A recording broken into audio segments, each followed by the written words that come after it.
சென்னையில் மின் கோபுரங்களில் அமைக்கப்பட்டுள்ள உயரழுத்த கம்பிகளை நிலத்திற்கு அடியில் பதிப்பதற்கான நடவடிக்கை மழைக்காலத்திற்குள் எடுக்கப்படும் என்று தமிழக சட்டப்பேரவையில் இன்று தெரிவிக்கப்பட்டது.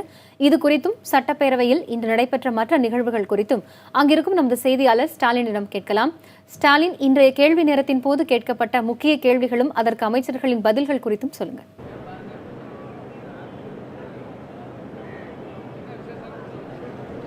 காயத்ரி, தமிழக சட்டமன்ற பேரவை நிகழ்வுகள் காலை 10 மணிக்கு தொடங்கியது. நிகழ்வுகள் தொடங்கியதும் கேள்வி நேரமானது எடுத்துக்கொள்ளப்பட்டது. இந்த கேள்வி நேரத்தில் பல்வேறு முக்கிய கேள்விகளை சட்டமன்ற உறுப்பினர்கள் எழுப்பினார்கள். இதற்கு தமிழக அரசு சார்பில் அமைச்சர்கள் பதிலளித்தார்கள். குறிப்பாக எதிர்க்கட்சி தலைவரும் கொளத்தூர் சட்டமன்ற உறுப்பினருமான மு.க. ஸ்டாலின் ஒரு கேள்வியை முன்வைத்தார். கொளத்தூர் தொகுதியை பொறுத்தவரை பல பகுதிகளில் உயர் அழுத்த மின்கம்பிகள் செல்வதனால் அடிக்கடி விபத்துகள் நேரிடுவதாகவும் இதனை பூமிக்கடையில் மின்பாதைகளாக மாற்ற வேண்டும் என்ற ஒரு கோரிக்கையும் மு.க. ஸ்டாலின் முன்வைத்தார். இதற்கு பதிலளித்து பேசிய தமிழக மின்துறை அமைச்சர் தங்கமணி, சென்னையை பொறுத்தவரை மழை காலத்திற்குள் உயர் அழுத்த மின்கம்பிகள் மின்பாதைகளாக, அதாவது பூமிக்கடியில் மின்பாதைகளாக மாற்றுவதற்கான நடவடிக்கைகள் ஏற்கனவே மேற்கொள்ளப்பட்டு வருவதாகவும் இந்த நடவடிக்கையானது மழை காலத்திற்குள் உள்ளாட்சித்துறை மற்றும் நெடுஞ்சாலைத்துறை ஆகிய துறை அதிகாரிகளுடன் ஆலோசித்த பிறகு மழைக்காலத்திற்குள் இந்த மின்பாதைகள் பூமிக்கடியில் அமைப்பதற்கான நடவடிக்கை மேற்கொள்ளப்படும் என மின்துறை அமைச்சர் தங்கமணி தெரிவித்துள்ளார். அதே போல மற்றொரு கேள்வியான ஆண்டிப்பட்டி சட்டமன்ற உறுப்பினர் தங்க தமிழ்ச்செல்வன் ஒரு கேள்வியை முன்வைத்தார். அதாவது கிராமப்புற சாலைகளில் வாகன போக்குவரத்து அதிகம் உள்ள சாலைகளை நெடுஞ்சாலைத்துறைக்கு கீழ் கொண்டு வருவதற்கு தமிழக அரசு நடவடிக்கை எடுக்கப்படுமா என்று தங்க தமிழ்ச்செல்வன் கேள்வி எழுப்பினார்.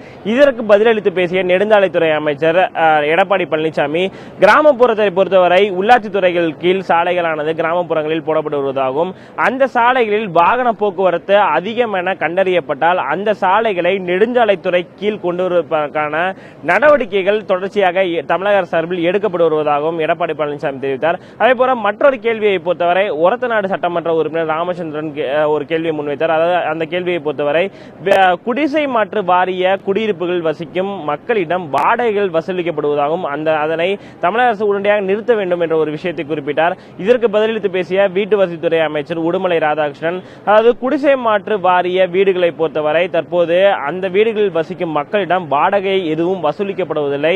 பராமரிப்புக்காக மட்டுமே பராமரிப்பு செலவுக்காக மட்டுமே அரசு அவர்களிடம் வசூலிப்பதாக வாடகை அந்த தொகையை வசூலிப்பதாக உடுமலை ராதாகிருஷ்ணன் தெரிவித்தார். இது போன்ற பல்வேறு முக்கியமான கேள்விகள் இன்று கேள்வி நேரத்தின் போது விவாதிக்கப்பட்டன. இந்த கேள்வி நேரம் முடிவடைந்த பிறகு திமுக சார்பில் கவன ஈர்ப்பு தீர்மானமானது ஒன்று கொண்டு வரப்பட்டது. அதாவது திருப்பூர் மாவட்டம் ஊத்துக்குளி விசைத்தறி நெசவாளர்களுக்கு 2016-17 ஆண்டுக்கான உற்பத்தி திட்டம் வகுக்க வேண்டும், தமிழக அரசு அதனை உடனடியாக வகுக்க வேண்டும் என்று அரசின் கவனத்தை ஈர்த்து அந்த தீர்மானம் கொண்டு வரப்பட்டது. இதற்கு பதிலளித்து பேசிய கைத்தறித்துறை அமைச்சர் ஓ.எஸ். மணியன், இந்த உற்பத்தி திட்டம் தொடர்பாக விரிவான அறிக்கை தயாரிக்கப்பட்டு வருவதாகவும் அந்த திட்டம் உடனடியாக தயாரிக்கப்படும் என்ற ஒரு விஷயத்தையும் ஓ.எஸ். மணியன் தெரிவித்தார். இந்த கவன ஈர்ப்பு தீர்மானம் முடிவடைந்த பிறகு தற்போது மானிய கோரிக்கை மீதான விவாதங்கள் இன்று தொடங்கி தற்போது நடைபெற்று வருகிறது. இன்றைய மானிய கோரிக்கை மீதான விவாதங்களை பொறுத்தவரை நகராட்சி மற்றும் நிர்வாகத்துறை, குடிநீர் வழங்கல் மற்றும் திட்டங்கள் செயலாக்கத்துறை ஆகிய துறைகளின் மானிய கோரிக்கை மீதான விவாதங்கள் தற்போது தொடங்கி நடைபெற்று வருகிறது. காயத்ரி, ஸ்டாலின், இதுவரை நீங்க சொன்னது இல்லாம வேறு எந்தெந்த மானிய கோரிக்கை மீதான விவாதம் நடைபெற இருக்குன்னு சொல்ல முடியும்?